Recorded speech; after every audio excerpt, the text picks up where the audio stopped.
Welcome to footballgameplan.com, where football makes sense. I'm Memory Hunt, the czar of the playbook. Bring you an NFL Week 2 preview between the Indianapolis Colts and the Minnesota Vikings. Start with the home team, the Indianapolis Colts, in this ballgame. Offensively, Andrew Luck struggled throwing the football against Chicago, but they have to make sure this week they get back to basics. Remember, Andrew Luck is a very athletic quarterback. Get him on the move. Get him throwing on the run. Change his launch pad spots. Give him those half waggles and boots, and that way he can be successful. Don't have him just drop back straight there and throw the football, because you're taking away a part of his game, which is that athleticism and ability to throw the football very well on the run. And I'm glad they get T.Y. Hilton back, and also Austin Collie. But you look at T.Y. Hilton and Donnie Avery, they have to step up. These are speed guys, and once they get that football in their hands, they can really take it a distance. So they got to come back this week and play exceptionally well to help out the young quarterback, and stick with the running game even if it struggles early. That opens up everything else, because there's no reason to play action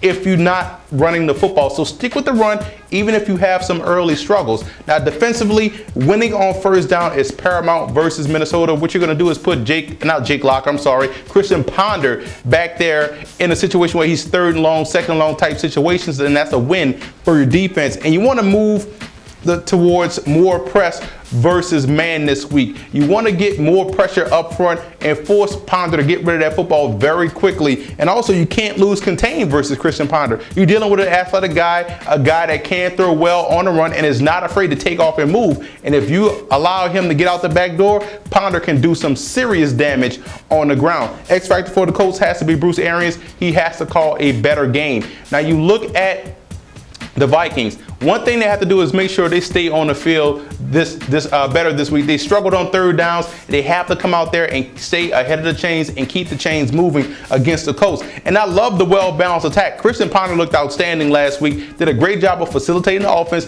They were well-balanced. He threw about 25, 28 passes, and that's what you want him to do. You want the bulk of the offensive duties to go to the running game, but he did a great job moving the offense down the field. And you want to widen out that 3-4 defense so you can flank those tight ends out. You don't have to split them out. You can flank them out or flex them. Widen out that 3-4. It widens out the pressure, and that's easier to diagnose. The problem with the 3-4 defense is that you don't know where that fourth or fifth guy are coming from, but if you widen it out, you can see the pressure, and that helps out a young quarterback.